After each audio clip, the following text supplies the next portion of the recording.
दी छोड़ सतगुरु रामपाल जी परमेश्वर जी की जय हो। परमपिता परमात्मा सारी सृष्टि के रचनहार कुल मालिक असंख्य ब्रह्मांडों के स्वामी जगत गुरु तीनों लोकों में प्रवेश करके सबका धारण पोषण करने वाले राजाधीराज आत्माधार नाथों के नाथ देवों के देव महादेव सर्वेश्वर महेश्वर मृत्युंजय अजरो अमर आदि अनादि सनातनी प्रभु जगत पिता जगदीश्वर श्री श्री 1008 की उपाधि के वास्तविक अधिकारी अकाल मूर्त शब्द स्वरूपी राम वासुदेव सर्वगतम ब्रह्म परम पूज्य प्रथम पूज्य परम संत परम पुरुष परम धनी परम दयालु सत्य कबीर हक्का कबीर अल्लाहु कबीर अल्लाहु अकबर बाखबर अल्लाह ताला जगत के तारणहार जगत के मुक्तिदाता जगत के जगन्नाथ हारे के सहारे हिंदुओं के राम मुसलमानों के अल्लाह सिखों के वाहिगुरु ईसाइयों के मसीह दया के सागर दयानिधि करुणा के सागर करुणानिधि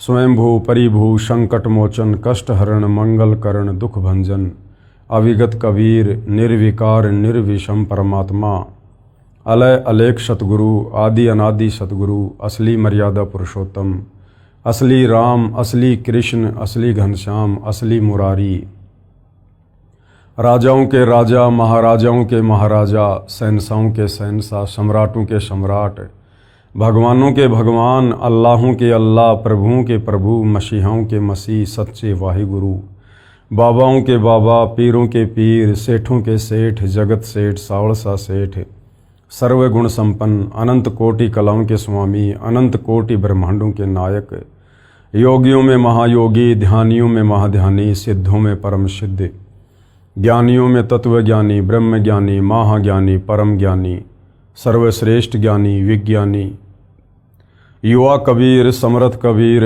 असमवात अमित ओजा सच्चे रहनुमा करीम अल्लाह सुबहान अल्लाह दुनिया के अंतिम पैगंबर 8 सितंबर 1951 से गांव धनाना जिला सोनीपत हरियाणा भारतवर्ष की पावन भूमि पे प्रकट रियल कल्कि भगवान श्री नारायण साकार हरि श्री बाबा साहेब नूर अनंत परमात्मा सच्चे दरवेश सच्चे बाखबर संत श्रोमणी सतगुरु रामपाल जी परमेश्वर जी के चरण कमल में आप और हम सभी भाई बहनों का अनंत कोटि दंडवत प्रणाम। सत्साई भाई और बहनों, बहुत बड़ी दया बहुत बड़ी मेहर पूज्य गुरुदेव भगवान की परमेश्वर रामपाल जी की जिनके शुभ आशीर्वाद से विशेष आशीर्वाद से उन्हीं के सत्संगों का संग्रह पवित्र आध्यात्मिक पुस्तक कबीर बड़ा या कृष्ण के ऊपर वीडियो बनाने की श्रृंखला जारी है। इसी श्रृंखला में आज हमारा ये तीसरे नंबर का वीडियो है।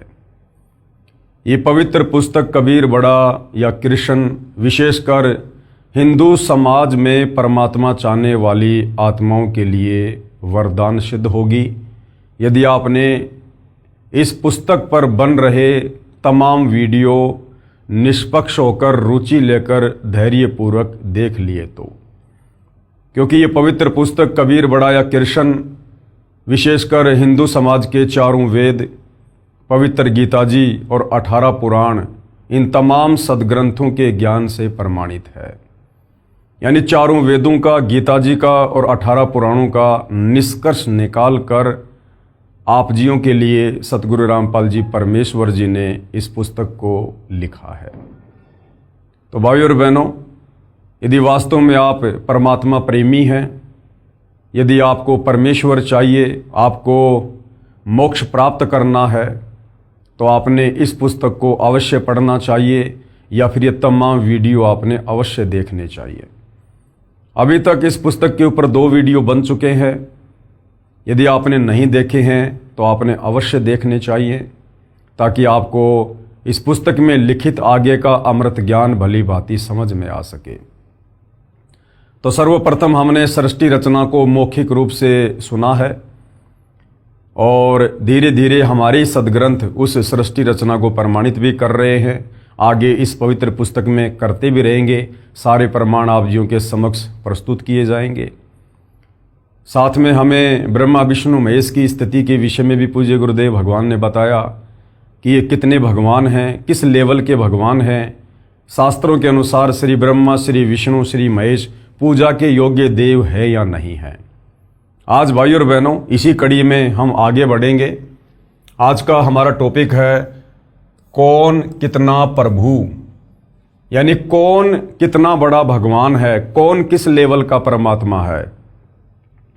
जैसे पवित्र गीता अध्याय 15 श्लोक नंबर 16 में क्षर और अक्षर दो भगवानों के विषय में जानकारी दी गई है और दोनों को नाशवान बताया है। इन दोनों के लोक भी नाशवान है और इन दोनों के लोक में रहने वाली आत्माओं को भी नाशवान बताया है। उसके बाद गीता अध्याय 15 श्लोक नंबर 17 में कहा है कि उत्तम पुरुष तु अन्य परमात्मा इति उदाहरते ये लोकतरम अवश्य विभर्ति अवय ईश्वरे, यानी सर्वश्रेष्ठ परमात्मा वास्तव में पुरुषोत्तम तो गीता अध्याय 15 श्लोक नंबर 16 में वर्णित क्षर और अक्षर इन दोनों भगवानों से अन्य है, जो तीनों लोकों में प्रवेश करके सबका धारण पोषण करता है। तो भाइयों और बहनों, भक्ति तो उस समय शुरू होगी जब पहले हमें भगवान का पता चलेगा। हिंदू समाज में हमारे तत्व ज्ञानहीन नादान धर्म गुरुओं ने तरह तरह के भगवान बनाए हुए हैं, प्रसिद्ध किए हुए हैं। 33 करोड़ देवी देवताओं की पूजा करवाई जाती है। आज तक हमारे धर्मगुरु हमें एक परमेश्वर के विषय में नहीं बता पाए कि वो सर्वशक्तिमान एक परमपिता परमेश्वर कौन है, जिन्होंने सारी सृष्टि को रचा है, जो कुल का मालिक है। तो भाइयों और बहनों, जब तक हमें ये पता नहीं चलेगा कि हम जिन भगवानों को भगवान मानकर पूज रहे हैं वो वास्तव में भगवान है या नहीं, वो पूजा के योग्य है या नहीं, वो वास्तव में सर्वशक्तिमान है या नहीं। मान लीजिए आपने गाय की आवश्यकता है, आप गाय लेने के लिए जा रहे हैं और गाय के विषय में आपको पता ही नहीं गाय कैसी होती है, और कोई आपको गाय की जगह गधी पकड़ा दे, आप तो उसको लेकर आ जाओगे, तो आप तो ठगे गए।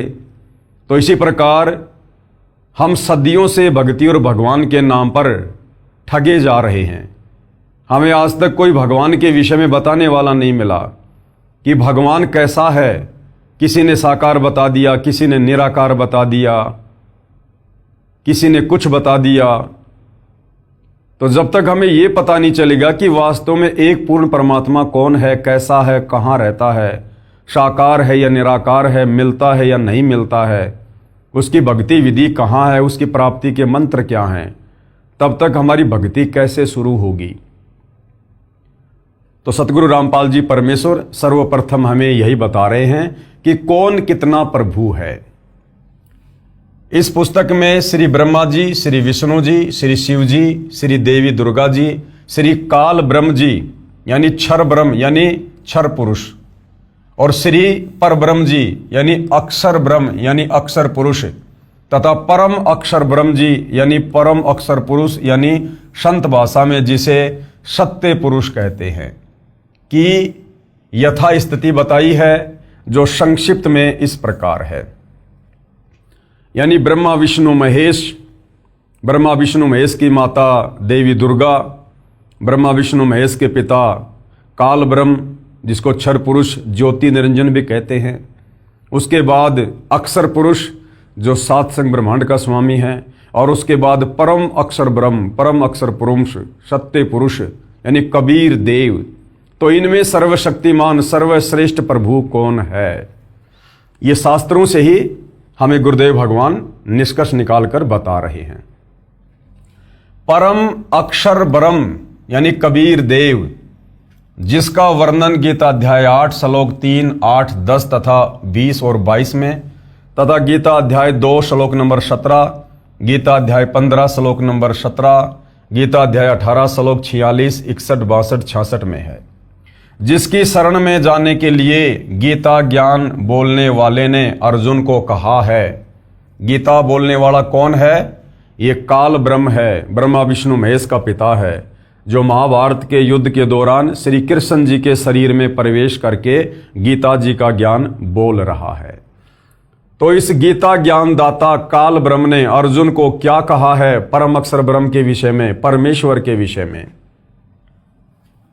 कहा है कि उसकी शरण में जाने से परम शांति यानी जन्म मरण से छुटकारा मिलेगा तथा शाश्वत स्थानम यानी सनातन परम धाम यानी अविनाशी लोक यानी शतलोक प्राप्त होगा। कौन कह रहा है?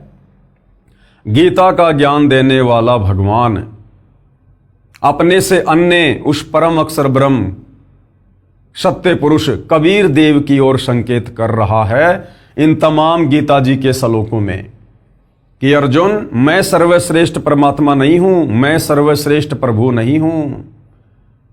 यदि तुझे वास्तव में जन्म और मरण से छुटकारा प्राप्त करना है, अगर तुझे अविनाशी धाम सतलोक जाना है, जहां जाने के बाद साधक लौटकर वापस इस गंदे लोक 21 ब्रह्मांड में नहीं आता है, तो तू उस परमेश्वर की शरण में जा।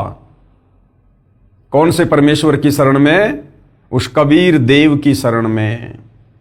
यह कुल का मालिक है, वो कबीर परमेश्वर ही कुल का मालिक यानी सारी सृष्टि को रचने वाला सर्व सृष्टि का मालिक है। फिर गीता अध्याय 18 श्लोक 62 में इसी की शरण में जाने के लिए गीता ज्ञानदाता ने कहा है। श्लोक 66 में कहा है कि सर्वधर्मान यानी मेरे स्तर की सर्व धार्मिक क्रियाओं को परित्यज्य माम यानी मुझ में त्याग कर तू एकम यानी उस कुल के मालिक एक परमेश्वर की शरणम यानी शरण में व्रज यानी जा। अहम यानी मैं, तवा यानी तुझे, सर्व यानी सब, पापे भे यानी पापों से, मोक्षयामी यानी मुक्त कर दूंगा, मां शुच यानी शोक ना कर।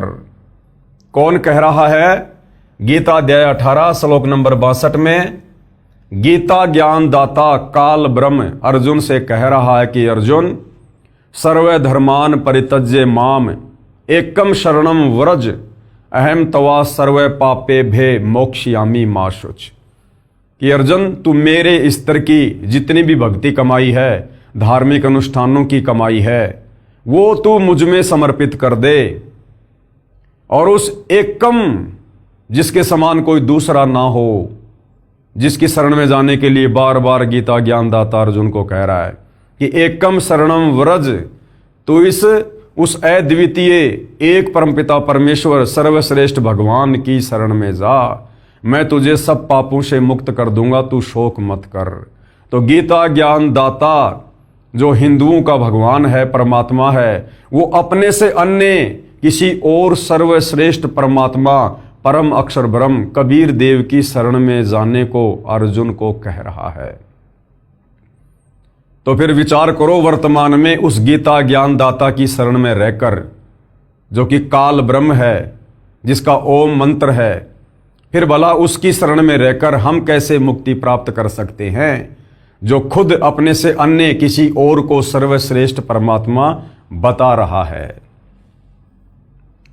यह एक परमेश्वर सबका मालिक सबसे बड़ा समर्थ कबीर जी है, जो काशी बनारस शहर भारत देश में जुलाहे की लीला किया करता तथा यथार्थ व संपूर्ण आध्यात्मिक ज्ञान सूक्ष्म वेद को बताया करता था। 650 साल पहले वो कबीर परमात्मा, वो परम अक्षर ब्रह्म, सर्वश्रेष्ठ परमात्मा समर्थ प्रभु बनारस के काशी शहर में प्रकट हुए। 120 वर्ष तक लीला करते हुए उन्होंने 5वें वेद सूक्ष्म वेद का ज्ञान दिया। अध्यात्म के विषय में जो कंप्लीट ज्ञान चारों वेदों में नहीं है, गीता जी में नहीं है, 18 पुराणों में नहीं है, किसी भी धर्म के धर्मशास्त्रों में नहीं है, उस ज्ञान को देने के लिए वो परम अक्षर ब्रह्म सत्य पुरुष कबीर देव सतलोक से चलकर स्वयं ही पृथ्वी पर प्रकट होता है। इसी ने, किसने? इस कबीर परमेश्वर ने सर्व ब्रह्मांडों की रचना की है। इसी ने क्षर पुरुष, अक्षर पुरुष, ब्रह्मा, विष्णु, महेश, देवी दुर्गा समेत सर्व जीव आत्माओं की उत्पत्ति की है, जो आप और हमने सृष्टि रचना में पहले पढ़ लिया है कि सभी जीव आत्माओं की उत्पत्ति इसी कबीर परमेश्वर ने अपने वचन से सतलोक में की है। यह तथ्य इतना सत्य जानो जैसे आज से लगभग 400 वर्ष पूर्व एक वैज्ञानिक ने बताया था कि पृथ्वी अपने अक्ष यानी धुरी पर घूमती है, जिसके घूमने से दिन तथा रात बनते हैं। उस समय सब मानते थे कि सूर्य पृथ्वी के चारों ओर घूमता है, जिस कारण से दिन तथा रात बनते हैं। संसार के सब मानव का यही मत था। इस झूठ को इतना सत्य मान रखा था कि उस वैज्ञानिक का विरोध करके फांसी पर चढ़वा दिया। आज वह 400 वर्ष पूर्व वाली बात सत्य साबित हुई। सूर्य घूमता है, ये झूठ सिद्ध हुई। यानी पृथ्वी ही घूमती है और पृथ्वी के घूमने के चलते दिन और रात बनते हैं। जिस वैज्ञानिक ने यह बात बताई थी 400 साल पहले, अन्य लोगों ने उसे फांसी पर चढ़वा दिया, यह कहकर कि पृथ्वी के घूमने से दिन रात नहीं बनते, सूर्य पृथ्वी के चारों तरफ घूमता है इसलिए दिन और रात बनते हैं। सत्य कहने वाले उस वैज्ञानिक को फांसी पे चढ़वा दिया। आज वही सत्य भाई और बहनों सृष्टि रचना को लेकर, इन ब्रह्मा विष्णु महेश की समर्थता को लेकर, दुर्गा और काल की समर्थता को लेकर, शास्त्र अनुकूल साधना को लेकर सतगुरु रामपाल जी सन 1994 से बता रहे हैं। और दुनिया वालों ने वही सब कुछ सतगुरु रामपाल जी के साथ भी करने का पूरा प्रयास किया। 2006 में करोथा कांड, 2014 में बरवाला कांड, आज भी लगातार संघर्ष जारी है, परंतु बिगाड़ कुछ नहीं पाए। क्यों? क्योंकि सतगुरु रामपाल जी यदि कोई सामान्य व्यक्ति होते, कोई सामान्य संत होते, तो शायद अब तक इनको भी फांसी पे चढ़वा दिया जाता उस वैज्ञानिक की तरह। परंतु दुनिया ऐसा नहीं कर पा रही, क्योंकि ये स्वयं कबीर देव है, कबीर परमेश्वर है, परम अक्षर ब्रह्म है, और ये वर्तमान का समय इन्होंने स्वयं ही निर्धारित किया हुआ है भक्ति के लिए, मोक्ष के लिए। और परमेश्वर जो ठान लेता है उसमें अड़ंगा भले ही दुनिया अड़ाकर अपने कर्म फोड़ सकती है, परंतु परमेश्वर के उस निर्धारित समय में वो किसी प्रकार का बदलाव नहीं कर सकती है। वर्तमान में काशी के जुलाहे कबीर को कुल का मालिक बताना इतना सत्य है जितना 400 वर्ष पहले पृथ्वी को अपनी धुरी पर घूमना बताना था। आप पाठक जन इस पुस्तक को पढ़कर मान लोगे कि वास्तव में कबीर जुलाहा पूर्ण परमात्मा है। Kabir is complete God. शतलोक, अलखलोक, अगमलोक तथा अकैलोक यानी अनामी लोक, इन 4 लोकों का समूह अमर लोक यानी सनातन परम धाम कहलाता है। इन चारों अमर लोकों में कबीर जी की राजधानी है। उनमें तख्त यानी सिंहासन बने हैं। उस सिंहासन के ऊपर बैठकर परमेश्वर कबीर जी राजा की तरह सिर के ऊपर मुकुट तथा छत्र आदि से शोभा पाता है। शतलोक में सत्य पुरुष कहलाता है, अलख लोक में अलख पुरुष कहलाता है, और अगम लोक में अगम पुरुष तथा अनामी लोक में अनामी पुरुष की पदवी प्राप्त है। जैसे भारत देश का प्रधानमंत्री जी देश का एकमात्र शासक है, प्रधानमंत्री जी अपने पास कई विभाग भी रख लेता है। उनके डॉक्यूमेंट पर हस्ताक्षर करता है तो मंत्री लिखा जाता है। प्रधानमंत्री कार्यालय के दस्तावेज पर हस्ताक्षर करता है तो प्रधानमंत्री लिख जाता है। व्यक्ति वही होता है। कबीर परमेश्वर विशेषकर सतलोक यानी सत्य लोक में बैठकर सब नीचे व ऊपर के लोकों को संभालते हैं। इसलिए सतलोक का विशेष महत्व हमारे लिए है। उसमें सत्य पुरुष पद से जाना जाता है, यानी सतलोक में सिंहासन पर विराजमान होने के चलते कबीर परमेश्वर को सत्य पुरुष की संज्ञा दी गई है। इसलिए सत्य पुरुष शब्द हमारे लिए अधिक मायने रखता है। सत्य पुरुष का मतलब है कबीर देव, कबीर परमात्मा। जैसे प्रधानमंत्री जी का शरीर का नाम अन्य होता है, ऐसे सत्य पुरुष यानी परम अक्षर ब्रह्म का नाम कबीर है। सत्य पुरुष यानी कबीर जी की सत्ता अक्षर पुरुष के 7 संग ब्रह्मांडों पर तथा अक्षर पुरुष के ऊपर भी है, तथा क्षर पुरुष यानी काल तथा इसके 21 ब्रह्मांडों के ऊपर भी है। इसलिए परम अक्षर ब्रह्म को वासुदेव यानी सब जगह पर अपना अधिकार रखने वाला कहा गया है। कबीर परमेश्वर जी को वासुदेव कहा गया है। वेदों में कबीर परमेश्वर का नाम वासुदेव है।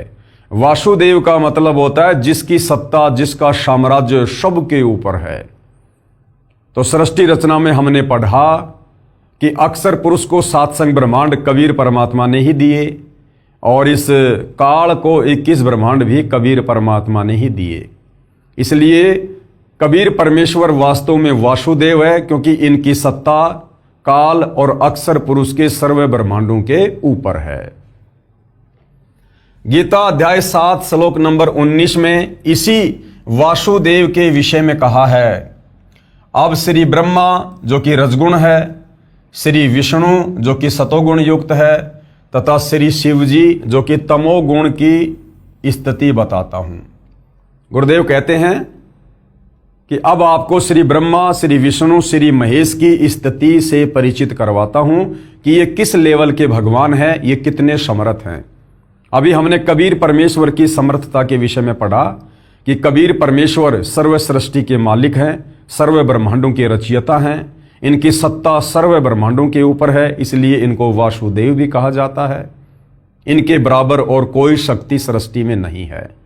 अब ब्रह्मा विष्णु महेश कितने समर्थ हैं, किस लेवल के भगवान हैं, ये कितने वासुदेव हैं, ये कितने भगवान हैं, कितने ब्रह्मांडों के ऊपर इनका साम्राज्य है, अब गुरुदेव भगवान हमें ये बताएंगे। क्षर पुरुष यानी काल रूपी ब्रह्म के 21 ब्रह्मांड हैं। एक ब्रह्मांड में 3 लोकों पृथ्वी लोक, स्वर्ग लोक तथा पाताल लोक में श्री ब्रह्मा जी, श्री विष्णु जी तथा शिव जी एक एक कार्य के स्वामी हैं, प्रभु हैं। जैसे एक प्रांत में यानी एक राज्य में एक मुख्यमंत्री होता है जो प्रांत का मुखिया होता है, अन्य मंत्रीगण उसके अधीन होते हैं तथा मुख्यमंत्री जी देश के प्रधानमंत्री जी के अधीन होता है। ऐसे ही क्षर पुरुष यानी काल ज्योति निरंजन अपने प्रत्येक ब्रह्मांड में मुख्यमंत्री रूप में है तथा श्री ब्रह्मा जी रजगुण विभाग के, श्री विष्णु जी सतगुण विभाग के तथा श्री शिव जी तमगुण विभाग के मंत्री हैं। केवल 3 लोकों यानी पृथ्वी लोक, स्वर्ग लोक तथा पाताल लोक के प्रभु हैं, मालिक हैं। यानी कितनी कम शक्ति रखते हैं श्री ब्रह्मा, श्री विष्णु और श्री महेश, ये पूज्य गुरुदेव भगवान ने हमें बताया है। ये जो काल ब्रह्म है ये 21 ब्रह्मांड का स्वामी है और इसने एक ब्रह्मांड में सृष्टि को चला रखा है, बाकी 20 ब्रह्मांड इसके खाली रहते हैं। उस एक ब्रह्मांड में केवल 3 लोक, पृथ्वी लोक, पाताल लोक, स्वर्ग लोक, केवल इन 3 लोकों में श्री ब्रह्मा विष्णु महेश एक एक विभाग के मंत्री हैं। एक ब्रह्मांड में भी श्री ब्रह्मा विष्णु महेश का पूरा साम्राज्य नहीं है। उस एक ब्रह्मांड में भी केवल 3 लोकों पर पृथ्वी, पाताल और स्वर्ग, और केवल एक एक विभाग के ऊपर इनका आधिपत्य है। श्री ब्रह्मा जी रजोगुण विभाग के मंत्री हैं, श्री विष्णु जी सतोगुण विभाग के मंत्री हैं और श्री शंकर जी तमोगुण विभाग के मंत्री हैं। श्री ब्रह्मा विष्णु महेश की केवल इतनी समर्थता है, ये केवल इतने प्रभु हैं, इतने भगवान हैं। यानी 21 ब्रह्मांड का मुख्यमंत्री समझो इनका पिता काल ब्रह्म है और ये जो ब्रह्मा विष्णु महेश है ये समझो तीनों विधायक हैं, एमएलए हैं, ये एमपी भी नहीं है, ये विधायक की कैटेगरी में है। तो इस लेवल के ये भगवान हैं, ये परमात्मा हैं, ये वासुदेव हैं। एक ब्रह्मांड में भी इनकी कंप्लीट जो है प्रभुता नहीं है। परम अक्षर ब्रह्म यानी सत्य पुरुष कबीर जी को प्रधानमंत्री जी तथा देश के राष्ट्रपति जी मानो। यानी कबीर परमेश्वर कितने सक्षम हैं? परम अक्षर ब्रह्म यानी सत्य पुरुष कबीर जी को प्रधानमंत्री जी तथा देश के राष्ट्रपति जी मानो। यानी 21 ब्रह्मांड का स्वामी है ये ज्योति निरंजन, इसको समझो मुख्यमंत्री। और मुख्यमंत्री से ऊपर कौन होता है? प्रधानमंत्री, राष्ट्रपति। यानी राष्ट्रपति देश का प्रथम नागरिक होता है, उससे ऊपर फिर कोई नहीं होता। इसी प्रकार कबीर परमेश्वर जी को जानो राष्ट्रपति, जो काल के 21 ब्रह्मांडों पर भी शासन करते हैं, अक्षर पुरुष के 7 संग ब्रह्मांडों पर भी शासन करते हैं और ऊपर के 4 अविनाशी लोकों पर भी उन्हीं का शासन है। तो सबसे बड़े परमात्मा, सबसे समर्थ प्रभु कौन? सत्य पुरुष कबीर देव। अब आप जी समझ लें कि कबीर बड़ा है या कृष्ण। गुरुदेव कहते हैं अब आपकी समझ में आ जाना चाहिए कि वास्तव में कबीर जी बड़े हैं या फिर श्री कृष्ण जी बड़े हैं। तो कहां कबीर जी और कहां श्री कृष्ण जी, कहां देश का राष्ट्रपति और कहां एक विधायक, एक एमएलए। दिन और रात का अंतर है उनकी शक्ति में, उनकी प्रभुता में। श्री कृष्ण जी व श्री रामचंद्र जी स्वयं विष्णु हैं जो भिन्न भिन्न रूपों में जन्मे थे। श्री विष्णु जी की स्थिति ऊपर बता दी है। संत गरीबदास जी को परमेश्वर कबीर जी स्वयं मिले थे, उनको ऊपर के ब्रह्मांडों में लेकर गए थे, सब देवों की स्थिति से अवगत करवाया था, अपने सतलोक में भी लेकर गए थे, अपनी स्थिति से भी अवगत करवाया था, फिर वापस पृथ्वी के ऊपर छोड़ा था। तब संत गरीबदास जी ने बताया है कि क्या बताया आदरणीय गरीबदास जी ने? गरीब तीन लोक का राज है ब्रह्मा विष्णु महेश, और ऊंचा धाम कबीर का सतलोक प्रदेश।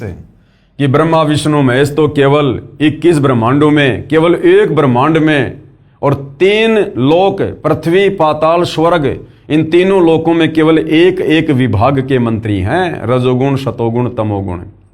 और कबीर परमेश्वर ये कुल मालिक है, सबसे ऊंचा धाम कबीर का सतलोक प्रदेश।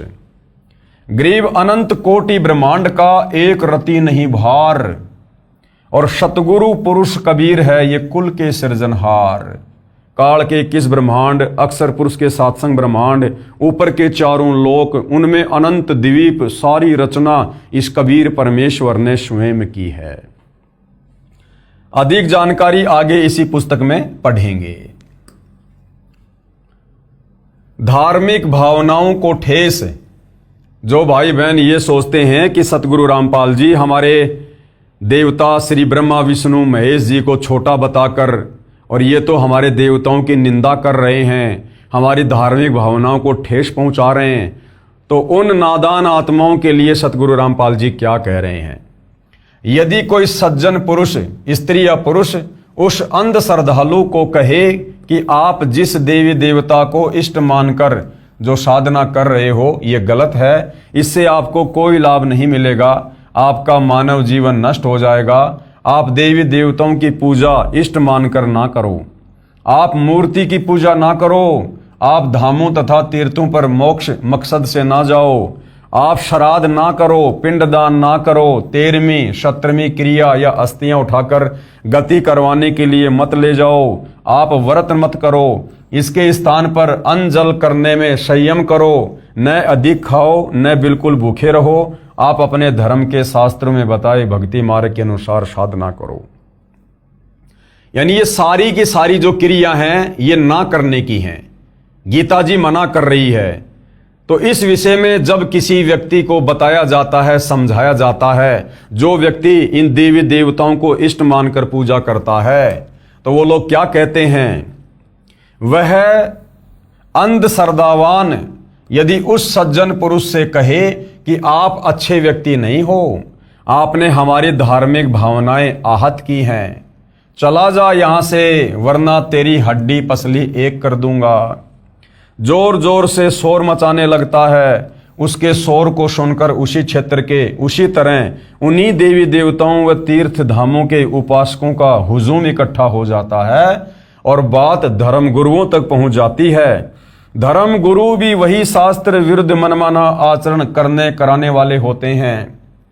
उन धर्म गुरुओं की पहुंच उच्च पद पर विराजमान राजनेताओं तक होती है। उन धर्म गुरुओं के फोन मंत्रियों, मुख्यमंत्रियों या स्थानीय नेताओं को जाते हैं। उच्च पद पर बैठे राजनेता स्थानीय प्रशासन को फोन करके धार्मिक भावना भड़काने का मुकदमा दर्ज करने को कहते हैं। उनके दबाव में प्रशासनिक अधिकारी तुरंत उस सज्जन पुरुष को गिरफ्तार करके मुकदमा बनाकर जेल भेज देते हैं। अब गुरुदेव कहते हैं, इसका जीवित उदाहरण बताता हूं आपको कि ये घटना सेम टू सेम किसके साथ घटित हो रही है। ये घटना स्वयं सतगुरु रामपाल जी के साथ घटित हुई है। क्योंकि सतगुरु रामपाल जी सतज्ञान बताते हैं, शास्त्रों के अनुसार ज्ञान बताते हैं, इन देवी देवताओं की स्तुति से भगत समाज को परिचित करवाते हैं और सर्वश्रेष्ठ प्रभु समर्थ परमात्मा कबीर देव की पूजा बताते हैं इष्ट रूप में। तो वो जो अंधश्रद्धावान हैं उनको ये बात हजम नहीं होती है, क्योंकि वो शास्त्रों से अपरिचित होते हैं। वो अपने धर्मगुरुओं को जाकर बताते हैं, धर्मगुरु भी शास्त्र विरुद्ध साधना करवा रहे होते हैं। उन धर्मगुरुओं की जानकारी उच्च अधिकारी प्रशासन में बैठे राजनेताओं से होती है। राजनेताओं की मदद से उस सज्जन पुरुष के ऊपर धार्मिक भावना भड़काने का मुकदमा करवा दिया जाता है। तो ये स्थिति सतगुरु रामपाल जी के साथ में बनी हुई है। जीवित उदाहरण, सन 2011 में मेरे यानी सतगुरु रामपाल जी के अनुयायी, जिनमें बेटियां भी शामिल हैं यानी भगत और भगतमतियां, मध्य प्रदेश प्रांत के शहर जबलपुर में पुस्तक ज्ञान गंगा, जो मेरे सत्संग प्रवचनों का संग्रह करके तैयार कर रखी है, उसका प्रचार कर रहे थे। लागत 30 रुपए परंतु 10 रुपए में बेच रहे थे, जिस कारण से हिंदू श्रद्धालु उत्साह से लेकर जा रहे थे। जब उन्होंने घर जाकर पढ़ा तो लगा कि अनर्थ हो गया, देवी देवताओं की पूजा गलत लिखी है, धामों तीर्थों पर जाना व्यर्थ लिखा है, माता दुर्गा का पति बताया है, श्री ब्रह्मा श्री विष्णु तथा श्री शिव का जन्म मरण बताया है, इनके माता पिता भी बताए हैं, हमारे देवताओं का अपमान किया है, मारो मारो। उन अंधश्रद्धा वालों ने पहले तो प्रचार करने वाले स्त्री पुरुषों को स्वयं पीटा, फिर थाने में ले गए। हजारों अंधश्रद्धावान इकट्ठे हो गए। जिला प्रशासन में बेचैनी हो गई, क्योंकि राजनेताओं के फोन स्थानीय डीसी, एसपी, आईजी तथा कमिश्नर के पास आने लगे। हमारे एक अनुयायी ने बताया कि उपायुक्त महोदय यानी डिप्टी कमिश्नर तथा पुलिस अधीक्षक महोदय थाने में आए, पुस्तक ज्ञान गंगा ली, उसको वहीं बैठकर पढ़ने लगे। अधिकारी सुशिक्षित तथा दिमागदार होते हैं, आईपीएस तथा आईएएस, उनको समझते देर नहीं लगी। इस पुस्तक में कुछ भी ऐसा नहीं लिखा है जिससे किसी की धार्मिक भावनाएं आहत होती हों। सब विवरण शास्त्रों से प्रमाणित करके लिखा है।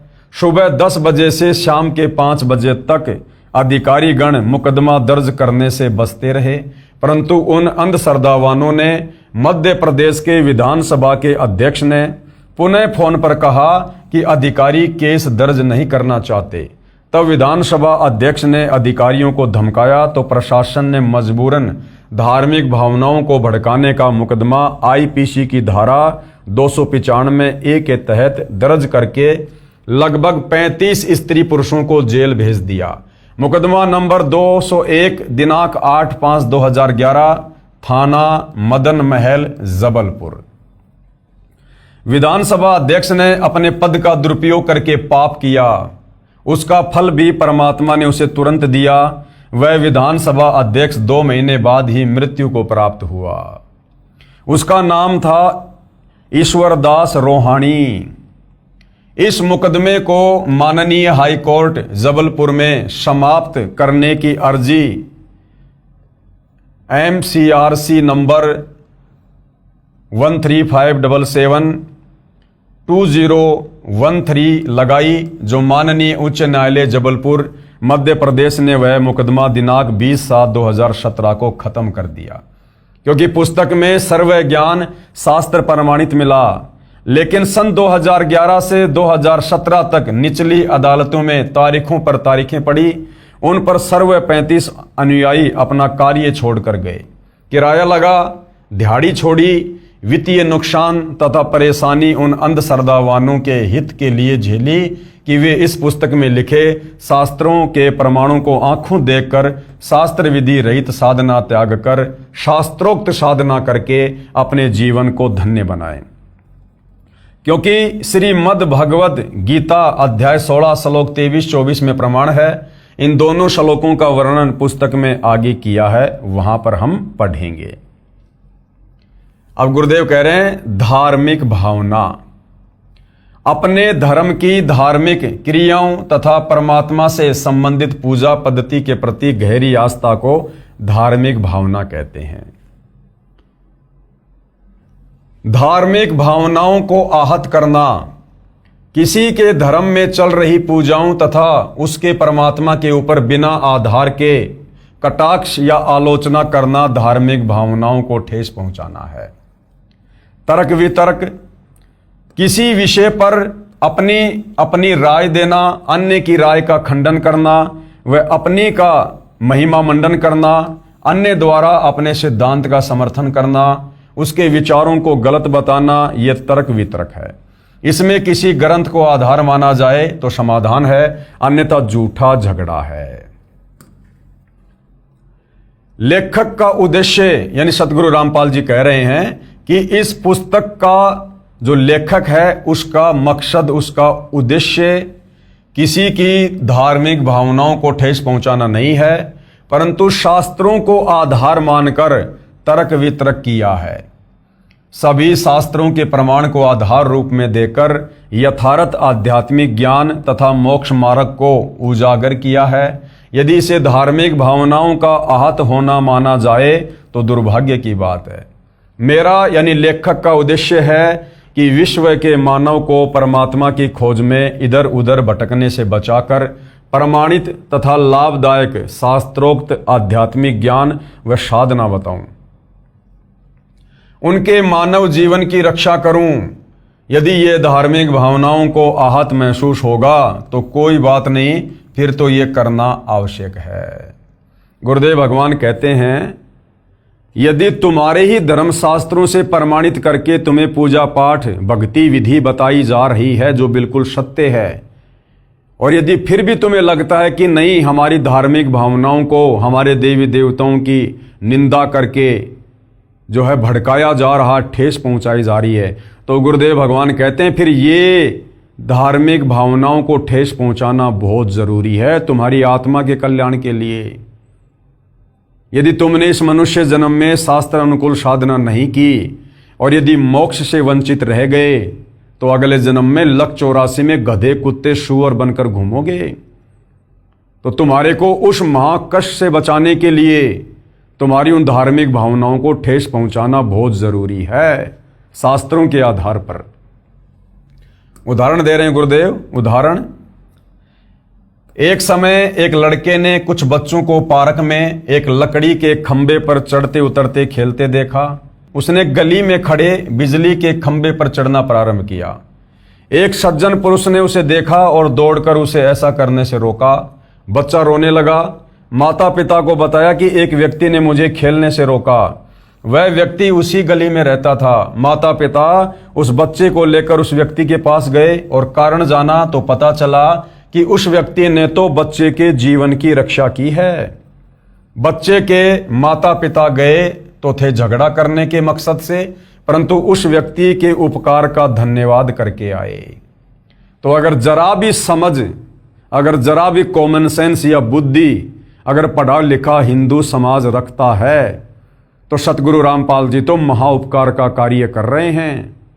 इन देवी देवताओं की समर्थता इन्हीं पुस्तकों से साबित करके आप लोगों को दिखाकर आप हिंदू समाज से जुड़े भाई बहनों को वेद गीता और 18 पुराणों के अनुसार भक्ति साधना देकर आपको इन आधे अधूरे, इन असहाय बेचारे, इन असमर्थ देवी देवताओं की पूजा छुड़वाकर जो स्वयं गीता अध्याय 7 श्लोक नंबर 12 से 15 में तीनों गुण रजगुण ब्रह्मा, सतगुण विष्णु, तमगुण शंकर की पूजा करने को मना किया गया है, इनकी पूजा छुड़वाकर और एक परम अक्षर ब्रह्म सर्वशक्तिमान परमात्मा कबीर देव को इष्ट रूप में पूजवाकर आप जियों को मोक्ष का मार्ग दिखा रहे हैं। तो अगर जरा भी कॉमन सेंस होगी, अगर जरा भी बुद्धि का इस्तेमाल करोगे तो आप जी अपनी आत्मा का कल्याण करवा लोगे। सतगुरु रामपाल जी तो आपको उस नादान बच्चे की तरह बिजली के खंबे पर चढ़ने से रोक रहे हैं जो आप चिल्ला रहे हो कि हमारी धार्मिक भावनाओं को ठेस पहुंचा रहे हैं, हमारे देवी देवताओं की निंदा कर रहे हैं। ये जब इस पुस्तक को आप पढ़ोगे, सारे प्रमाण देखोगे, बखूबी आपकी समझ में आ जाएगा, यदि आप भक्ति करना चाहते हो तो। मेरा यानी लेखक का यही उद्देश्य है कि हिंदू धर्म के सब व्यक्ति लकड़ी के खंभे पर न खेलकर, शास्त्रोक्त साधना ना करके और बिजली के खंभों पर चढ़कर मर रहे हैं। यानी उस कबीर परमेश्वर की जो सर्वशक्तिमान परमात्मा है, सर्वधर्म शास्त्र केवल उसी परमेश्वर की भक्ति करने को कह रहे हैं। हिंदू समाज उस समर्थ परमेश्वर कबीर की भक्ति ना करके, लकड़ी के खंभे पर ना चढ़कर और इन देवी देवताओं की, काल ब्रह्म की, अक्षर पुरुष तक की साधना करके बिजली के खंभे पर चढ़कर मरने की तैयारी कर रहे हैं। यानी शास्त्र विरुद्ध मनमाना आचरण करके अनमोल मानव जीवन व्यर्थ कर रहे हैं। उनको शास्त्रोक्त साधना यानी गीता और वेदों के अनुसार साधना करने के लिए बाध्य करूं, क्योंकि आप मेरे बंधु हैं। बंधु नहीं, हम परमेश्वर रामपाल जी के बच्चे हैं, हम उनकी आत्माएं हैं। सारी सृष्टि के मालिक हैं कबीर देव, जो आज वर्तमान में सतगुरु रामपाल जी के नाम से धरती पर प्रकट हैं। मेरे देश के वासी हैं। कौन से देश के वासी? सतलोक देश के वासी हैं। हम सभी सतलोक से आए हुए हैं। परमात्मा के अबोध यानी अध्यात्म ज्ञान में अनजान बच्चे हैं। मुझे परमात्मा जी ने सर्व शास्त्रों का यथार्थ ज्ञान दिया है। अपने आप को छुपा कर कह रहे हैं सतगुरु रामपाल जी। वर्तमान में सब शिक्षित हैं। शास्त्रों के अध्याय, श्लोक व पेज तक पुस्तक में लिखे हैं। फोटोकॉपी भी लगाई है। जांच करें और फिर माने। इस पुस्तक जिसका नाम है कबीर बड़ा या कृष्ण के लिखने का उद्देश्य है कि आप और मैं हिंदू धर्म में जन्मे हैं।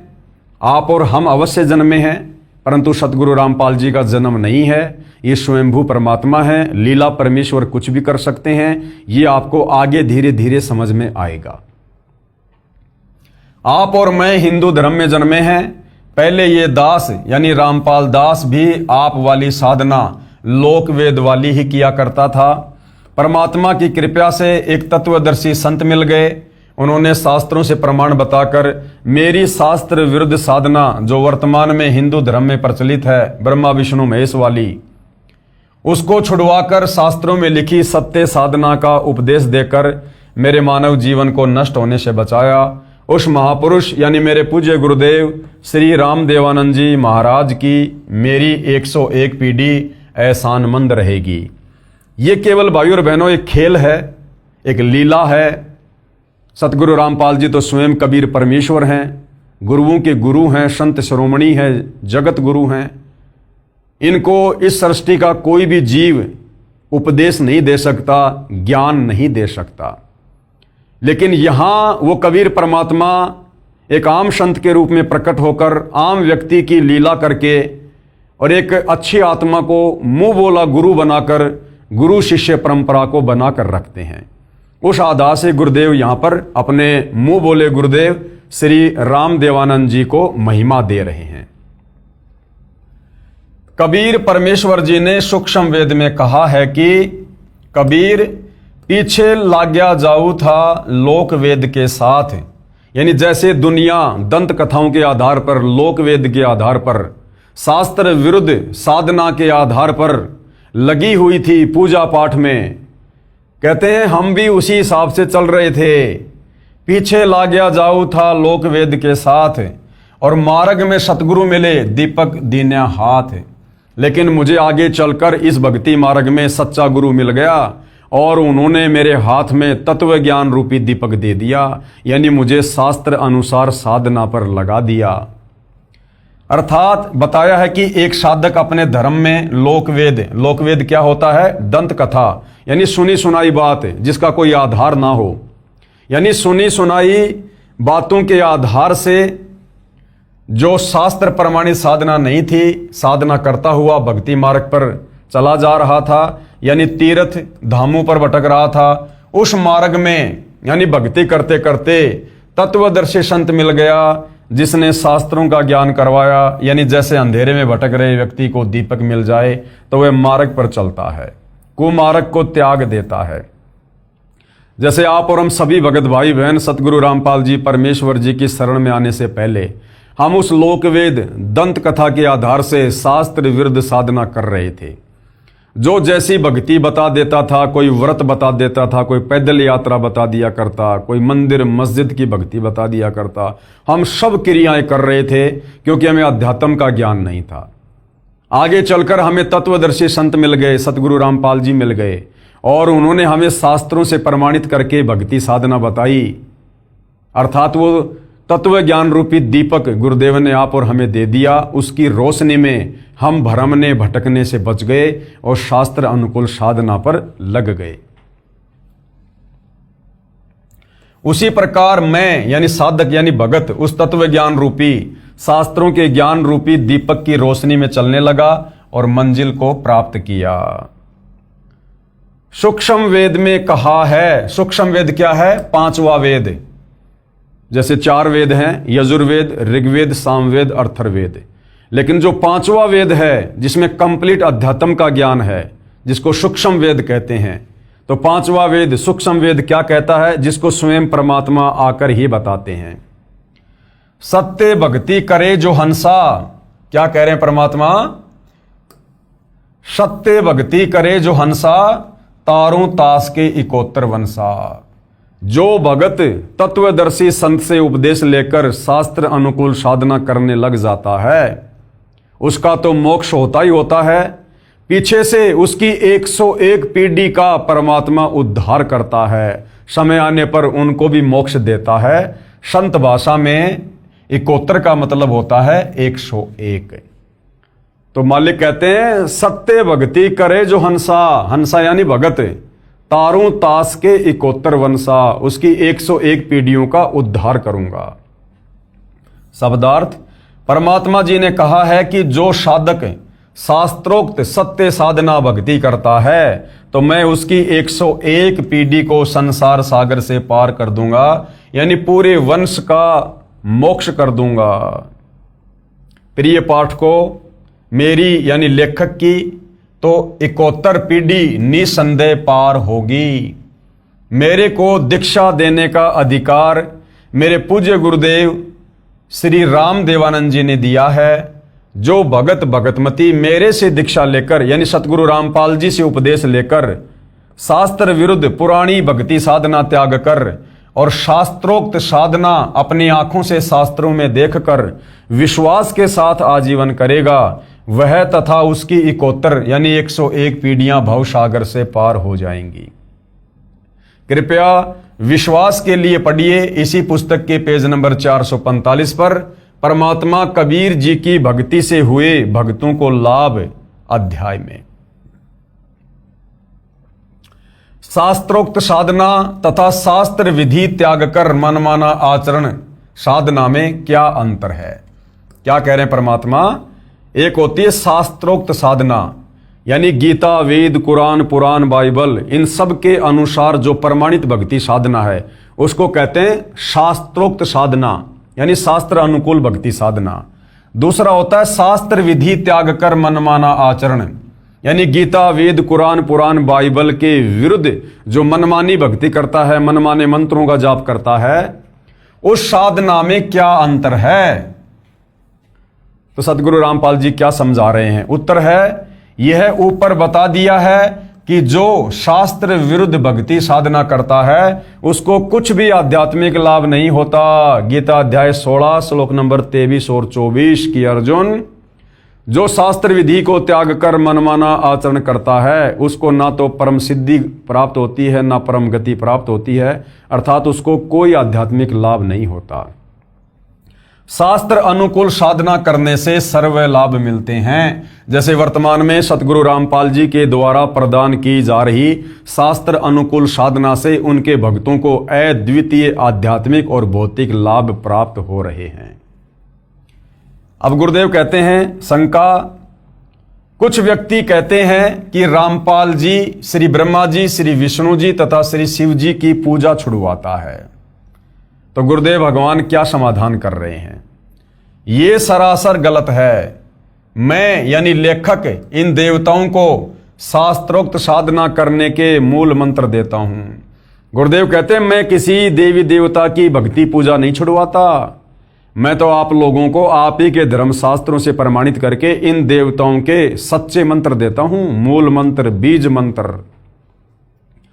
जैसे श्रीमद् भगवत गीता अध्याय 15 श्लोक 1 से 4 तथा 16-17 में कहा है कि यह संसार ऐसा जानो जैसे पीपल का वृक्ष उल्टा लटका है, ऊपर को मूल यानी जड़ तो परम अक्षर पुरुष है यानी कबीर देव है, तथा तना अक्षर पुरुष है, उससे मोटी डार निकली है, वह क्षर पुरुष यानी काल ब्रह्म है, जिसे ज्योति निरंजन भी कहते हैं। उस डार से तीनों गुण रूपी रजगुण ब्रह्मा, सतगुण विष्णु तथा तमगुण शिव रूपी शाखाएं निकली हैं, तथा उन शाखाओं पर लगे पत्ते संसार का अंश जानो। विचार करो पाठक जनों, क्या कह रहे हैं गुरुदेव भगवान। हम आम का पौधा वन विभाग की नर्सरी से लाकर जमीन में गड्ढा बनाकर रोपेंगे, उसकी जड़ की सिंचाई करेंगे। उद्देश्य रहेगा कि यह पौधा पेड़ बने और शाखाओं को फल लगे और हम खाएं और अन्य को खिलाएं या बेचकर अपना निर्वाह चलाएं। क्या हम पौधे की शाखाओं को तोड़ फेंकेंगे? बिल्कुल भी नहीं तोड़कर फेंकेंगे, क्योंकि शाखाओं के ही तो फल लगेंगे। इसी प्रकार भक्ति रूपी पेड़ की शाखा है रजगुण ब्रह्मा, सतगुण विष्णु, तमगुण शंकर। तो सतगुरु रामपाल जी इस भक्ति रूपी पेड़ की शाखाओं को, ब्रह्मा विष्णु महेश की पूजा को कैसे छुड़वा देंगे, इनकी भक्ति को कैसे छुड़वा देंगे। सतगुरु रामपाल जी तो इन शाखाओं के यथार्थ मंत्र बता रहे हैं ताकि इन पर तुरंत फल लगना शुरू हो जाए। क्या हम पौधे की शाखाओं को तोड़ फेंकेंगे? उत्तर है कभी नहीं। इसी प्रकार तीनों देवता श्री ब्रह्मा जी, श्री विष्णु जी तथा श्री शिव जी प्राणी को कर्मों का फल देते हैं। ये हमारी साधना के अभिन्न अंग हैं, इनको छोड़ नहीं सकते। इन तीनों देवताओं से लाभ लेने के विशेष मंत्र हैं जो सूक्ष्म वेद में बताए हैं, जो मेरे पास हैं यानी सतगुरु रामपाल जी के पास हैं और विश्व में किसी के पास नहीं है। तो सतगुरु रामपाल जी तो हमें इन तीनों देवता ब्रह्मा विष्णु महेश के वास्तविक मंत्र बताते हैं, इनके मूल मंत्र, इनके बीज मंत्र, ताकि उन मंत्रों का जाप करने से ये तुरंत आप और हमारे ऊपर ध्यान देना शुरू कर दें। जैसे गुरुदेव भगवान ने उदाहरण देकर समझाया, जैसे भैंसा यानी झोटा होता है, उस भैंसे का एक मूल मंत्र है, उससे उसको पुकारने से वह तुरंत सक्रिय हो जाता है। वह उस मंत्र के वश है, उसके वश की बात नहीं रहती।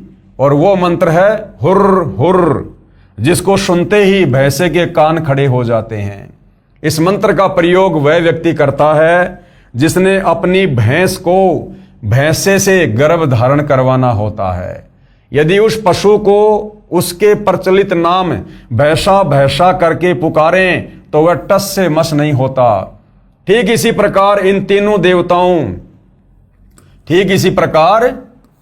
तीनों देवताओं श्री ब्रह्मा जी, श्री विष्णु जी तथा श्री शिव जी के यथार्थ मंत्र साधना करने के हैं, जिनके जाप से ये शीघ्र प्रभावित होते हैं तथा तुरंत कर्म फल देते हैं। गुरुदेव ने बताया जैसे भैंसा यानी झोटा होता है, उसको भैंसा भैंसा जोटा जोटा करते रहो उसके पास खड़े होकर, वो टस से भी मस नहीं होता, कान भी नहीं लाएगा, क्योंकि भैंसा केवल उसके शरीर का नाम है, उसकी पहचान है। परंतु उसको प्रभावित करने का उसका एक मूल मंत्र है, बीज मंत्र है।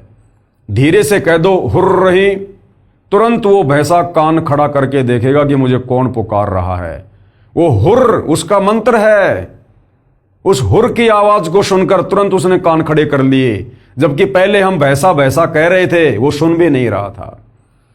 इसी प्रकार श्री ब्रह्मा, श्री विष्णु, श्री महेश, इनके मूल मंत्र हैं, इनके बीज मंत्र हैं, जो केवल इस पृथ्वी पर सतगुरु रामपाल जी के पास हैं। बाकी आप चाहे कितना ही श्री ब्रह्मा ओम श्री शंकर देवाय नमः, श्री ब्रह्मा देवाय नमः, श्री विष्णु देवाय नमः, ओम नमो भागवते वासुदेवाय नमः, इनके नाम लेकर आप कितने ही जाप कर लो, ये ब्रह्मा विष्णु महेश उस भैंसे की तरह टस से मस भी नहीं होंगे। और जैसे ही आप सतगुरु रामपाल जी के ज्ञान को समझकर उनसे उपदेश प्राप्त करेंगे, प्रथम दीक्षा लेंगे, तो प्रथम दीक्षा में इन्हीं देवी देवताओं के मंत्र दिए जाते हैं। प्रथम दीक्षा में सतगुरु रामपाल जी इन्हीं पांचों देवी देवताओं के मंत्र देते हैं। श्री ब्रह्मा और शावत्री जी का, श्री गणेश जी का, श्री विष्णु और लक्ष्मी जी का, देवी दुर्गा का, शंकर और पार्वती का। क्योंकि इन पांचों देवताओं का स्थान हमारे शरीर में बने इन कमल चक्रों में है। और जब हम अधिकारी गुरु तत्वदर्शी संत से उपदेश प्राप्त करके जब इन मंत्रों का उनके द्वारा बताई गई विधि अनुसार जाप करेंगे तो ये देवी देवता तुरंत सक्रिय हो जाते हैं कि भगत हमें क्यों पुकार रहा है, भगत को किस वस्तु की आवश्यकता है, और हमें सर्व भौतिक सुविधा मिलनी शुरू हो जाती है। तो सतगुरु रामपाल जी श्री ब्रह्मा, श्री विष्णु, श्री शंकर जी की भक्ति छुड़वाते नहीं हैं, बल्कि इनके यथार्थ मंत्र जो शास्त्र प्रमाणित है वो हमें देते हैं ताकि हम भक्ति मार्ग पर इनसे लाभ प्राप्त कर सकें। हमने पूजा मूल परम अक्षर ब्रह्म यानी परमेश्वर को इष्ट रूप मानकर करनी है। यानी हमने पूजा तो करनी है कबीर परमेश्वर की, और कोई पूजा के योग्य समर्थ भगवान सृष्टि में नहीं है। परंतु इस पूजा की पद्धति में ये तीनों देवता भी इस साधना का अभिन्न अंग हैं। जिस प्रकार हमने यदि आम के पौधे से आम प्राप्त करने हैं तो हमने पूजा तो करनी पड़ेगी जड़ों की, हमने पानी खाद डालना पड़ेगा उस आम के पेड़ की जड़ों में, परंतु फल तो शाखाओं को लगेंगे। तो इसी प्रकार भक्ति रूपी पौधे की जड़ है कबीर भगवान, जिनको इष्ट रूप में हमने पूजना है, और भक्ति रूपी पौधे के फिर फल लगेंगे ब्रह्मा विष्णु महेश के माध्यम से। यानी आप और हमें यहां पर तमाम भौतिक सुविधाएं प्राप्त होंगी ब्रह्मा विष्णु महेश के माध्यम से, जो भक्ति रूपी पौधे की टहनियां हैं। तो सतगुरु रामपाल जी हमसे पूजा करवाते हैं कबीर परमेश्वर की, और साथ में हम साधना करते हैं श्री ब्रह्मा, श्री विष्णु, श्री महेश की। पूजा में और साधना में रात दिन का अंतर है। हमने पूजा करनी है कबीर भगवान की और साधना करनी है ब्रह्मा विष्णु महेश की। हमने पूजा मूल रूप यानी परम अक्षर ब्रह्म यानी कबीर परमेश्वर को इष्ट रूप मानकर करनी है। जैसे आम के पौधे की जड़ की सिंचाई यानी पूजा करने से पौधे के सर्व अंग विकसित होते हैं, यानी सर्व देवता प्रसन्न होते हैं। शास्त्र विधि विरुद्ध साधना वह है जिसमें संसार रूपी पौधे को शाखाओं की ओर से जमीन में गड्ढा खोदकर मिट्टी में गाड़कर इन शाखाओं की सिंचाई यानी पूजा करते हैं। यानी जो श्री ब्रह्मा विष्णु महेश को ही अपना इष्ट मानकर पूजते हैं वो तो समझो शाम के पौधे को टहनियों की तरफ से जमीन में गाड़ रहे हैं, और टहनियों को जमीन में गाड़कर कितना खाद और पानी दे दो, कितनी भक्ति कर लो, वो पौधा कभी फलेगा नहीं, वो नष्ट हो जाएगा। जड़ को ऊपर कर देते हैं जो व्यर्थ है, मूर्ख ही ऐसा कर सकते हैं, बुद्धिमान नहीं। तो शास्त्रों के अनुसार जो व्यक्ति ब्रह्मा विष्णु महेश को अपना इष्ट मानकर पूजते हैं वो समझदार नहीं बल्कि मूर्ख व्यक्ति की श्रेणी में है। कृपया देखिए पेज नंबर 6 पर भी 2 चित्र आम के पौधे के, जिनमें शास्त्र विरुद्ध और शास्त्र अनुकूल साधना चित्रों द्वारा समझाई है, जो हम दूसरे नंबर की वीडियो में देख चुके हैं।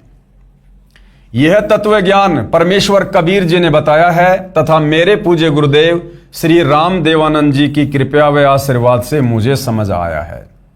ये अटल सत्य ज्ञान है, परंतु जन साधारण यानी वर्तमान सर्व मानव के लिए इतना जटिल है जितना 400 वर्ष पूर्व वैज्ञानिक निकोडिन कोपरनिकस ने कहा था कि सूर्य के पृथ्वी के चारों ओर घूमने से दिन रात नहीं बनते, पृथ्वी अपने अक्ष पर यानी धुरी पर घूमती है, जिस कारण से दिन रात बनते हैं। उस समय सबकी धारणा थी कि सूर्य पृथ्वी के चारों ओर घूमता है, इस कारण दिन रात बनते हैं। उस समय उस सच्चे वैज्ञानिक का धर्मांध व्यक्तियों ने जनता को भड़काकर इतना प्रबल विरोध किया कि ये झूठ बोलता है, ये धर्म के विरुद्ध है, इसको फांसी पर लटकाकर मार डालो। उस देश में गवर्नर को दंड देने व क्षमा करने का अधिकार था। कहते हैं कि गवर्नर ने वैज्ञानिक से कहा था कि आप एक बार जनता के सामने कह दें कि पृथ्वी नहीं घूमती, सूर्य घूमने से दिन रात बनते हैं, मैं आपको क्षमा कर दूंगा। परंतु सत्य के पुजारी वैज्ञानिक ने कहा कि यह असत्य है, मैं कभी नहीं कहूंगा, जो करना है करो। उस सच्चे व्यक्ति को उस समय फांसी पर लटका दिया गया था। बाद में 400 साल बाद उस दिवंगत वैज्ञानिक की आत्मा से विश्व ने क्षमा याचना की कि आपका बताया विधान सत्य था, हमको क्षमा करना, यही दशा मेरी है। अब गुरुदेव भगवान क्या कह रहे हैं कि वर्तमान में उस वैज्ञानिक जैसी दशा मेरे साथ हो रही है। गुरुदेव कहते हैं मैं बताता हूं सत्य, मैं बताता हूं शास्त्र अनुकूल साधना कि श्री ब्रह्मा, श्री विष्णु, श्री महेश पूजा के योग्य भगवान नहीं हैं। ये अजरो अमर परमात्मा नहीं है, इनका तो जन्म और मरण होता है। दुर्गा इनकी माँ है, काल ब्रह्म इनका पिता है। ये इष्ट रूप में पूजने योग्य नहीं है। गीता अध्याय 7 श्लोक नंबर 12 से 15 इन तीनों गुणों की, रजगुण ब्रह्मा, सतगुण विष्णु, तमगुण शंकर की भक्ति करने के लिए मना कर रही है। तो ये दुनिया वाले और ये धर्मगुरु इसी प्रकार से सतगुरु रामपाल जी का विरोध कर रहे हैं कि ये झूठ बोल रहा है, हमारे ब्रह्मा विष्णु महेश को छोटा साबित करने में लगा है, उनकी निंदा कर रहा है। जैसा विरोध उस वैज्ञानिक का हुआ था, वैसा ही विरोध वर्तमान में उन धर्मांध धर्मगुरु जो तत्व ज्ञानहीन हैं, अंधे हैं, उनके द्वारा जनता को भड़काकर करवाया जा रहा है। परंतु भाई वो वैज्ञानिक तो एक जीव था, एक व्यक्ति था, जिस कारण से उसके ऊपर और उन लोगों ने इस प्रकार से अत्याचार करवाकर मृत्यु के घाट उतरवा दिया। परंतु सतगुरु रामपाल जी तो स्वयं सर्व ब्रह्मांडों के रचयिता, सारी सृष्टि के मालिक हैं। और इनका 1 या 2 बार जेल जाना ये भी इनकी लीला का हिस्सा है, अन्यथा इनका तो कोई बाल भी टस से मस नहीं कर सकता। बाल भी टस से मस, ये अपनी मर्जी के मालिक हैं। जाके अर्ध रूम पर सकल पसारा, ऐसा पूर्ण ब्रह्म हमारा। अगर सतगुरु रामपाल जी भी उस वैज्ञानिक की तरह कोई आम व्यक्ति, आम पुरुष होते तो शायद आज इनको भी मौत के घाट कब का उतरवा दिया गया होता। परंतु ये तो सर्वशक्तिमान परमेश्वर हैं, जिस कारण से ना तो उन नादान शास्त्र विरुद्ध साधकों की कोई चली और ना उनके अंधे धर्म गुरुओं की पार बसाई, इतना प्रयास करने के बावजूद भी। तो गुरुदेव कह रहे हैं कि वर्तमान में यही दशा मेरी है। मैं कहता हूं कि ब्रह्मा विष्णु शिव नाशवान है। नाशवान का मतलब जन्म और मरण में है, इनकी जन्म और मृत्यु होती है। इनके माता पिता हैं, जिन पुराणों को आप सत्य मानते हो उन्हीं में प्रमाण दिखा दिए हैं। धर्मांध संत मंडलेश्वर अखाड़ों के महंत जन मेरे सत्य ज्ञान का घोर विरोध कर तथा करवा रहे हैं, जिस कारण से मेरे ऊपर झूठे मुकदमे बनवाकर जेल में डाला जाता है। सन 2006 में झूठा मुकदमा बनाया, यानी करोथा कांड हुआ। 21 महीने जेल में रहा, प्रचार बंद करवाया जाता है। परंतु वर्तमान में शिक्षित मानव है, सब प्रमाण ग्रंथों में है, इसलिए मैं जीवित हूं। यदि 100 वर्ष पहले ये ज्ञान बताता तो कब का परलोक चला गया होता। फिर 2014 में बरवाला कांड हुआ और अब 11 साल की एक लंबी जेल काटने के बाद 10 अप्रैल 2026 को सतगुरु रामपाल जी वापस सतलोक आश्रम में आए हैं। विशेष यहां पर यह बताना अनिवार्य समझता हूं कि दास यानी लेखक तथा दास के अनुयायी 5 वेदों सूक्ष्म वेद, ऋग्वेद, यजुर्वेद, सामवेद तथा अर्थर्वेद तथा गीताजी में बताए अनुसार भक्ति व साधना करते हैं। यजुर्वेद अध्याय 19 मंत्र 25 तथा 26 में क्या कहा है? यजुर्वेद अध्याय 19 मंत्र 25 आप जियों की आंखों के सामने है। क्या कहा गया है? ये संधि छेद अर्ध ऋचे उक्थानाम रूपम पदे आपनोति निविद है प्रणवे शस्त्रणाम रूपम पैसा सोमह आपेते। इसका क्या अनुवाद किया है गुरुदेव भगवान ने? यहां पर अनुवाद है, हर एक शब्द का यहां पर हिंदी में अनुवाद करके समझाया है और नीचे फिर इसका भावार्थ किया है कि यह मंत्र क्या कह रहा है। तत्वदर्शी संत वह होता है जो वेदों के सांकेतिक शब्दों को पूर्ण विस्तार से वर्णन करता है, जिससे पूर्ण परमात्मा की प्राप्ति होती है, वह वेद के जानने वाला कहा जाता है। फिर यजुर्वेद अध्याय 19 मंत्र 26 संधि छेद अविश्वयाम प्राह शवनम इंद्रेण इंद्रम माद्य निंदम वैश्वदेवम सरस्वतस्या तृतीयम आप्तम श्वनम। यहाँ गुरुदेव ने अनुवाद में प्रत्येक शब्द का हिंदी में अनुवाद किया है और यहाँ पर भावार्थ में बताया है कि यह मंत्र क्या बता रहा है। भावार्थ, जिस पूर्ण संत के विषय में मंत्र 25 में कहा है वह दिन में 3 बार यानी प्रातः, दिन के मध्य तथा शाम को साधना करने को कहता है। सुबह तो पूर्ण परमात्मा की पूजा, दोपहर को सर्व देवताओं को सत्कार के लिए तथा शाम को संध्या आरती आदि को अमृतवाणी के द्वारा करने को कहता है। वह सर्व संसार का उपकार करने वाला होता है। यानी त्रिकाल संध्या जो हमारे वेदों में वर्णित है कि वो जो तत्वदर्शी संत होगा जो 3 समय की आरती अपने भक्तों को देगा, सुबह दोपहर और शाम को, समझ लेना वो तत्वदर्शी संत, वो धीरनाम संत, वो विश्व का उपकार करने वाला होगा। और वर्तमान में भाइयों और बहनों, ये जो त्रिकाल संध्या है, दिन में 3 समय की जो आरती है, आजकल आप जी भविष्य मालिका को लेकर बहुत सारे वीडियो देख रहे होंगे जिसमें बार बार त्रिकाल संध्या का जिक्र किया जाता है कि आने वाले विनाशकारी समय में यदि किसी को बचना है और यदि आने वाले सतयुग में किसी ने प्रवेश करना है तो त्रिकाल संध्या करते रहना होगा। लेकिन उन बेचारे भविष्य मलिका वालों के पास में त्रिकाल संध्या नहीं है। वो केवल त्रिकाल संध्या का नाम जानते हैं। वास्तव में त्रिकाल संध्या क्या है, कैसे होती है, कौन देता है, ये उन्हें नहीं पता है।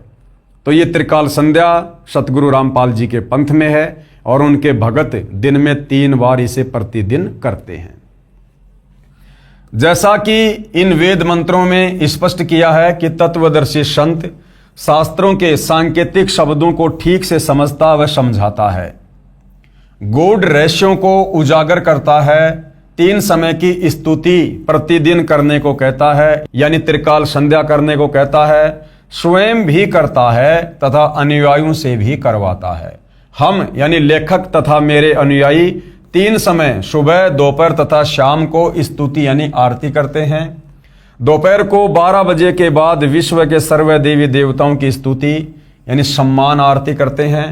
पूजा परम अक्षर ब्रह्म की करते हैं। पूजा हम केवल कबीर देव की करते हैं, बाकी सम्मान सबका करते हैं।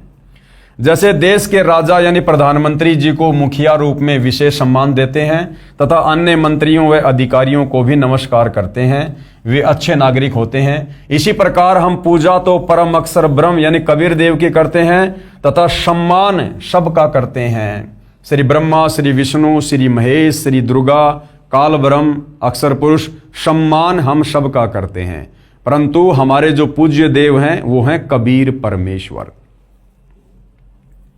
प्रमाण के लिए दोपहर की स्तुति के कुछ अंश यानी त्रिकाल संध्या के अंतर्गत जो दोपहर की आरती है, जो 12 बजे से लेकर विशेष तौर पर दिन के 2 बजे तक करने का विधान है, तो जो दोपहर की आरती है उसको असुर निकंदन रमेणी कहते हैं संत भाषा में, जो हम सभी सतगुरु रामपाल जी के फॉलोवर करते हैं। तो दोपहर की जो असुर निकंदन रमेणी है उसकी कुछ वाणियां यहां पूज्य गुरुदेव भगवान ने लिखी हैं, उन वाणियों को हम पढ़ेंगे। सत्य पुरुष समर्थ ओंकारा, अदली पुरुष कबीर हमारा, आदि युगादि दया के सागर, काल कर्म के मोचन आगर। दुख भंजन दरवेश दयाला, असुर निकंदन कर पैमाला। आब खाक पावक और पौना, गगन सुन दरियाई दोना। धर्म राय दरबानी चेरा, सुर असुरों का करे निबेरा। सत का राज धर्म राय करही, अपना किया सभय दंड भरही। शंकर शेष और ब्रह्मा विष्णु, नारद सारद जा उर रसनम। गोरिज और गणेश गोसाई, कारज सकल सिद्ध हो जाई। जो कहते हैं ना कि सतगुरु रामपाल जी ब्रह्मा विष्णु महेश की साधना छुड़वाते हैं, निंदा करते हैं, हम सभी सतगुरु रामपाल जी के भगत सतगुरु रामपाल जी के द्वारा दी गई दोपहर की आरती में इन सभी देवी देवताओं का नाम लेकर इनका आदर सत्कार करते हैं। तो देखिएगा, शंकर शेष, शंकर यानी महादेव, शेष यानी शेषनाग, ब्रह्मा जी विष्णु जी, नारद यानी नारद, शारद यानी शारदा, गौरीज यानी गौरीजा पार्वती और गणेश गोसाई, कारज सकल सिद्ध हो जाई, यानी इनकी साधना करने से भगत के सारे कार्य सिद्ध हो जाते हैं। ब्रह्मा विष्णु और शंभु शेषा तीनों देवा दयालु हमेशा, सावित्री और लक्ष्मी गौरा ये तीनों देवताओं की धर्म पत्नियां हैं। श्री ब्रह्मा जी की पत्नी सावित्री, विष्णु जी की पत्नी लक्ष्मी और शंकर जी की पत्नी गौरा। सावित्री और लक्ष्मी गौरा तीहू देवा सिर कर हैं चौरा। लील नाभ से ब्रह्मा आए, यानी विष्णु जी की नाभि कमल से ब्रह्मा जी की उत्पत्ति हुई और आदि ओम के पुत्र कहे। आदि ओम यानी ये काल ब्रह्म। शंभु मनु ब्रह्मा की शाखा, स्वयंभू मनु जो ब्रह्मा जी का मानस बेटा था। ऋग यजु श्याम अथर्वन भाषा, उसने चारों वेदों को पढ़ा। पीवरत भया उतानम पाता, जाके ध्रुव आत्म ज्ञाता। सनक सनंदन संत कुमारा, चार पुत्र अनुरागी धारा। ये ब्रह्मा जी के मानस पुत्र हैं। 33 कोटि कला विस्तारी, ये 33 करोड़ देवी देवताओं के विषय में। और 88 मुनिजन धारी। कश्यप पुत्र सूरज सुरज्ञानी, 3 लोक में किरण समानी। 60,000 संगी बाल खेलम, बीना रागी अजब बलेलम। 3 कोटि योद्धा संग जाके, शिकबंदी हैं पूर्ण साके। हाथ खड़ग गल पुष्प की माला, कश्यप सुत है रूप विशाला। ये सूर्य के पुत्र हैं कश्यप जी, ये उनके विषय में बताया जा रहा है। कौस्तभ मणि जड़ा विमान तुम्हारा, सुर नर मुनिजन करत जुहारा। चंद सुर चकवे पृथ्वी माही, निश्वासर चरणों चितलाही। पीठे सूरज सन्मुख चंदा, काटे त्रिलोकी के फंदा। तारायण सब स्वर्ग समूलम, पखे रहे सतगुरु के फूलम। जय जय ब्रह्मा समर्थ स्वामी। देखिएगा श्री ब्रह्मा जी को समर्थ परमात्मा की संज्ञा दी गई है। जो लोग कहते हैं कि सतगुरु रामपाल जी तो हमारे ब्रह्मा विष्णु महेश की निंदा करते हैं। जय जय ब्रह्मा समर्थ स्वामी, येति कला परम पद धामी। और जय जय शंभु शंकर नाथा, कला गणेश और गौरीज माता। कोटि कटक पैमाल करंता, ऐसा शंभु समर्थ कंता। चंद लिलाट सुर संगीता, योगी शंकर ध्यान उदिता। नील कंठ सोहे गरुड़ासन, शंभु योगी अचल सिंहासन। गंग तरंग छूटे बहुदारा, और अजप्पा तारी जय जयकारा। रिद्धि सिद्धि दाता शंभु गोसाई, दारिद्र मोक्ष सबय हो जाई। आसन पद्म लगाए योगी, नी इच्छा निर्वाणी भोगी। ये शंकर जी के बारे में बताया जा रहा है। सर्प भुवंग गले रुंडमाला, और व्यर्सव चढ़िए दीन दयाला। यानी शंकर जी अपने गले में सर्पों की माला डाल के रहते हैं, और व्यर्सव यानी बैल के ऊपर जो है वो सवारी करते हैं। वामे कर त्रिशूल विराजे, यानी श्री शंकर जी उल्टे हाथ में त्रिशूल धारण करते हैं, और दहने कर सुदर्शन साजे। सुन अरदास देवन के देवा, श्री शंकर जी को यहां पर देवताओं के सुप्रीम देवता की संज्ञा दी गई है। सुन अरदास देवन के देवा, शंभु योगी अलख अभेवा। तू पैमाल करे पलमाही, ऐसे समरथ शंभु शाही। 1 लख योजन धौजा फरके, पचरंग झंडे मोहरे राखे। काल भद्र करत देव बुलाऊं, शंकर के दल सब ही ध्याऊं। भैरों खित्तर पाल पलितम, भूत और दैत चढ़े संगीतम। राक्षस भंजन बिरद तुम्हारा, यानी राक्षसों का नाश करना श्री शंकर जी का जो है ये परम कार्य है। ज्यों लंका पर पदम 18, कोट्यों गंधर्व कमंद चढ़ावे। शंकर दल गिनती नहीं आवे। मारे हाक दहाक चिंगारे, अग्नि चकर बाणों तनजारे। कंप्या शेष धरनी थर्रानी, जा दिन लंका घाली घानी। तुम शंभु ईसन के ईसा, और व्यर्सव चढ़िए विश्वे विशा। यानी भगवानों का भगवान बताया है यहां पर श्री शंकर जी को। इंद्र देवताओं का राजा इंद्र, धन का देवता ये कुबेर, और जल का देवता वरुण। इंद्र कुबेर और वरुण बुलाऊं, रापती सवेत सिंहासन ल्याऊं। इंद्र दल बादल दरियाई 96 कोटि की हुई चढ़ाई। सुरपति यानी देवताओं का राजा इंद्र, सुरपति चढ़े इंद्र अनुरागी, अनंत पदम गंधर्व बड़भागी। किशन भंडारी चढ़े कुबेरा, अब दिल्ली मंडल बोर्यों फेरा। वरुण विनोद चढ़े ब्रह्मज्ञानी, कला संपूर्ण 12 बानी। धर्मराय आद युगादि चेरा, 14 कोटि कटक दल तेरा। चित्रगुप्त के कागज माही, और जेता उपजा सतगुरु साई। सातों लोकपाल का रासा, उर में धरिए साधु दासा। विष्णुनाथ है असुर निकंदन, यहां श्री विष्णु जी को राक्षसों का नाश करने वाला बताया है। और संतों के सब काटे फंदन, नरसिंह रूप धरे गुरु राया। हिरणाकुश को मारण धाया। शंख चक्र गदा पद्म विराजे, यानी शंकर जी क्या क्या धारण करते हैं। शंख चक्र गदा पद्म विराजे, भाल तिलक जाके उर साजे। वाहन गरुड़, यानी वो किसकी सवारी करते हैं, गरुड़ जी की। वाहन गरुड़ कृष्ण अश्वारा, और लक्ष्मी ढोरे चवर अपारा, लक्ष्मी जी उनके ऊपर चवर करती है। रावण मही रावण से मारे, और सेतु बांध सेना दल तारे। जरा सिंध और बाली खपाए, कंस केसी चानोर हराए। काली दै में नागी नाथा, शिशुपाल चक्कर से काटे माथा। काल यवन मथुरा पर धाये, 18 कोटि कटक चढ़ाए। मुचकंद पर पीतांबर डार्या, काल यवन जहां बेगी सिंहार्या। परशुराम 52 अवतारा, कोई न जाने भेद तुम्हारा। शंखासुर मारे निर्वाणी, बरहा रूप धरे परवानी। राम अवतार रावण की बेरा, और हनुमत हाका सुनी सुमेरा। तो ये उस त्रिकाल संध्या के अंतर्गत जो दोपहर की आरती, दोपहर की स्तुति, इन तमाम देवी देवताओं की हम सतगुरु रामपाल जी के फॉलोवर करते हैं। तो ये कुछ वाणियां हैं जो आप जियों के समक्ष प्रस्तुत की गई हैं। अब आगे इन तमाम वाणियों का, यानी वाणी संख्या 1 से लेकर 68 तक का सतगुरु रामपाल जी ने अनुवाद भी किया है। यानी इन वाणियों का क्या अनुवाद है, इन देवी देवताओं के विषय में, इस 21 ब्रह्मांड की शक्तियों के विषय में क्या कुछ बताया गया है। बहुत ही रोचक जानकारी है। आप हिंदू समाज से जुड़े भाई बहनों के लिए बहुत ही नई जानकारी है, जो आज से पहले किसी भी आचार्य और शंकराचार्य ने इस प्रकार से हमें इन देवी देवताओं के विषय में, इनकी लीलाओं के विषय में नहीं बताया है। असुर निकंदन रमैणी की वाणी नंबर 1 से 68 का सरलार्थ।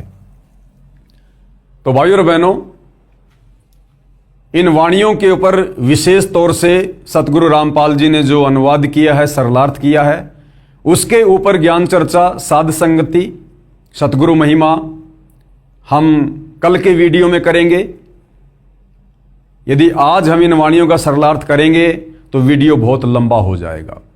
तो हमारा जो कल का टॉपिक होगा पवित्र पुस्तक कृष्ण बड़ा या कबीर के ऊपर, वो इन्हीं तमाम वाणियों के सरलार्थ को लेकर होगा, जो बहुत ही ज़्यादा महत्वपूर्ण है, इंटरेस्टिंग है और रोचक जानकारी है।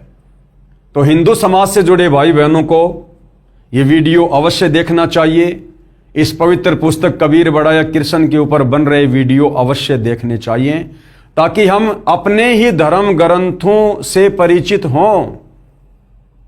हम अपने आप को हिंदू कहते हैं, सनातनी कहते हैं, और हमें ये पता नहीं कि हमारे सनातनी ग्रंथों में, हिंदू ग्रंथों में भक्ति और भगवान को लेकर, भक्ति साधना को लेकर, देवी देवताओं की स्थिति को लेकर क्या कुछ लिखा हुआ है। तो भाई और बहनों, जब तक हम अपनी आंखों से इन धर्म शास्त्रों में वर्णित सच्चाई से रूबरू नहीं होंगे, हम कभी भी एक अच्छे भगत नहीं बन सकते। हम कभी भी परमात्मा की भक्ति से होने वाले भौतिक और आध्यात्मिक लाभ प्राप्त नहीं कर सकते। तो सतगुरु रामपाल जी परमेश्वर जी के विषय में निंदा चुगली करके अपने कर्म बिगाड़ने से बेहतर है आप जी एक बार उनके द्वारा लिखित पुस्तकों को पढ़िए, उनके द्वारा किए गए सत्संगों को सुनिए, समझिए। उसके बाद आपकी आंखों से आंसू निकलेंगे, आंसू, कि हमने ऐसे महापुरुष के विषय में अनजाने में लोगों के कहने से ना जाने क्या कुछ अनाप शनाप बोल दिया, हमने अनजाने में अपने कितने कर्म बिगाड़ लिए। फिर आपको समझ में आएगा कि वास्तव में सतगुरु रामपाल जी आप और हमारी आत्मा के कल्याण के लिए, मोक्ष के लिए महापरोपकार का कार्य कर रहे हैं। तो भाइयों और बहनों, पूज्य गुरुदेव भगवान के आशीर्वाद से आज के वीडियो में केवल इतना ही। इस पवित्र पुस्तक कबीर बड़ा या कृष्ण में हम कल और आगे बढ़ेंगे, ज्ञान चर्चा होगी।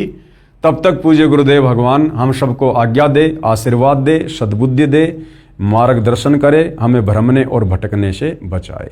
बंदी छोड़ सतगुरु रामपाल जी परमेश्वर जी की जय हो।